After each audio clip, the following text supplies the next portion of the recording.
Welcome, friends and fellow collectors. You joined me for a really exciting video today. I'm excited. I hope you are too. This is one of the more highly anticipated models for 2023 from Diecast Masters. This is the 1/50th scale CAT 395. Next generation hydraulic excavator in the Mass Excavation version, or the ME version. Item number is 85959. It comes in this elongated white outer shipping box that all of the Highline series models come in the white box. You guys know that by now. So, let's open up one side flap and take a look inside. Both of them are taped end to end, so it really doesn't matter which one you open.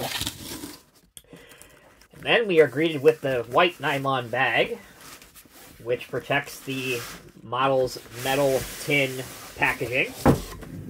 So there's the white nylon bag. Let's remove that now. And doing so unveils, the metal tin. Alright, so let's just get straight into this. There's so much to talk about this model. There is a picture of it on the side of the tin. Again, the description of it. Item number, 1/50th scale, CAT model. This is an adult collectible, licensed for collectors 14 years of age and older. The top of the tin has a very nice photo with the correct version of the 395. You can see the Mass Excavation setup there. It appears to be loading a 777 truck. On the back of the tin, we have yet another photo of the 395. You can see it here. And then if we move the tin over to the left-hand side, you can see the information about the real vehicle. If you'd like to pause the video and read those, please feel free to do so. For the rest of us, we're going to kick things off here by popping the top. Alright, first thing out of the tin is an instructional sheet which shows you how to open the cab door and insert the operator figure. Of course, during functionality, I'll show you guys how to do that. Next, we have some accessories. We have our operator figure. We have a plastic tweezers. And then we have a small bag of screws. And you'll see what those screws are used for here momentarily, as well as a plastic pointer tool. There's a good look at it. Okay. Next, we stick our fingers in some holes.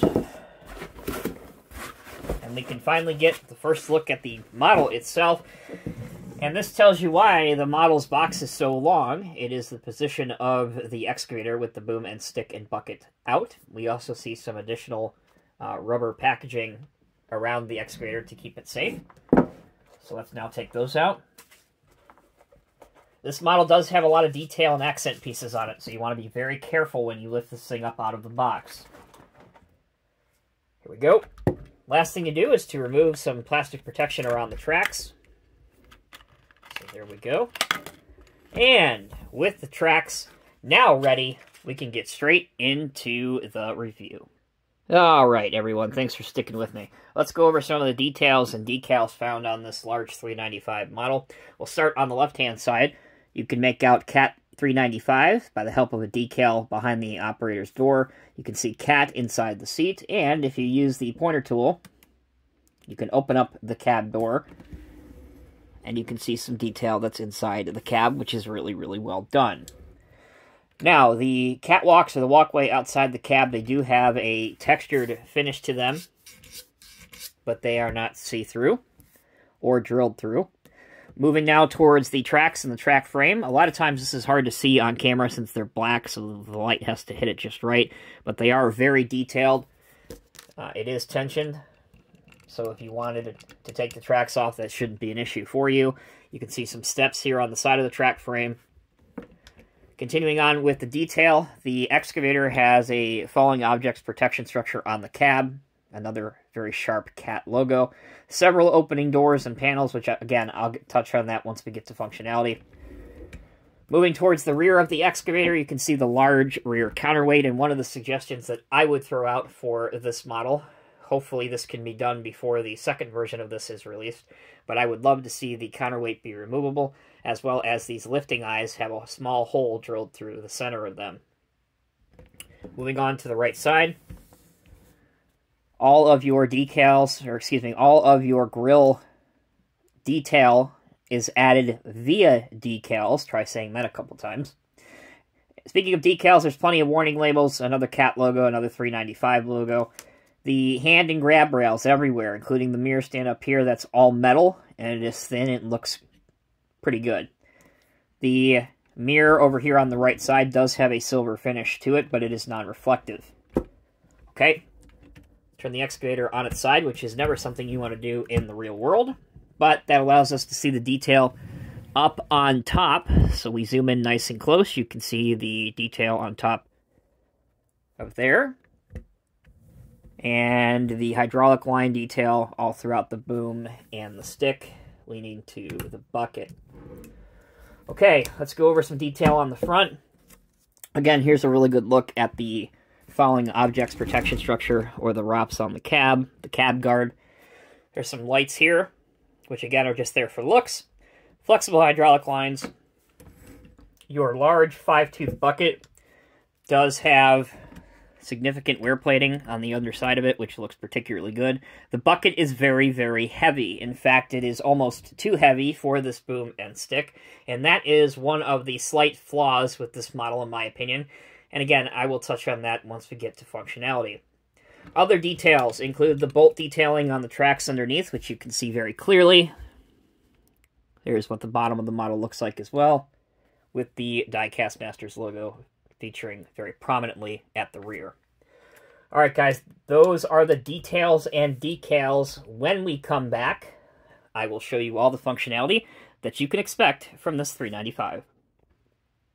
For the first part of functionality, totally optional, up to you, but if you wanted to place your operator figure inside the cab, you can either use the tweezers or try and do it the easy and short way, and that's just stick them in here with your fingers and put him in the operator's seat.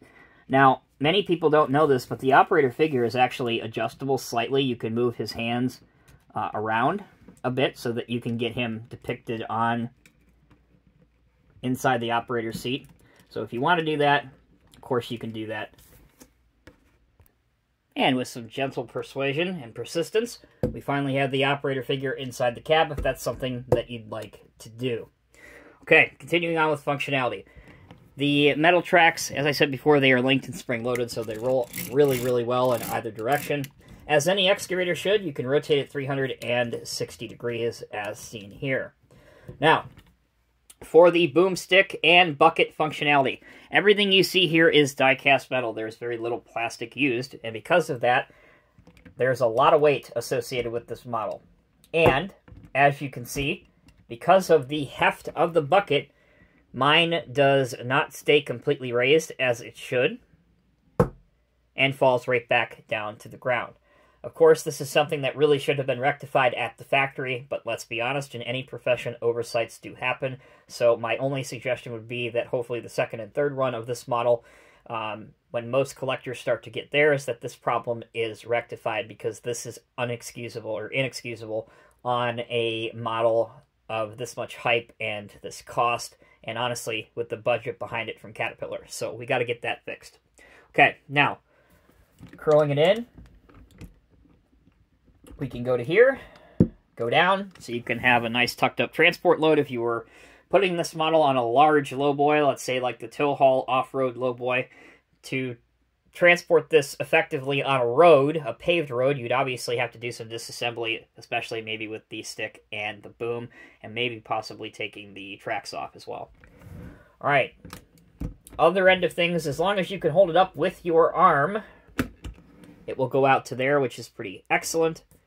And again, our digging depth is also very, very good, with the cylinders completely retracting into the cylinder jackets.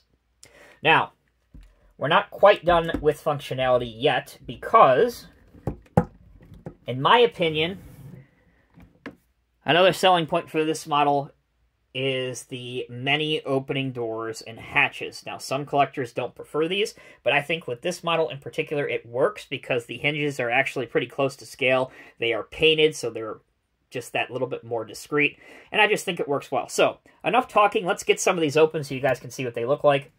This one opens to allow access to the maintenance ports. This one opens as well, as seen here. And then we have this hatch that opens from the front too. This is a service panel door. Again, it does pay to be patient with these because a lot of the times the fit is very tight. There will be plenty of more photos on my Instagram page if you'd like more views of some of these compartments with the doors open, so be sure to consult that.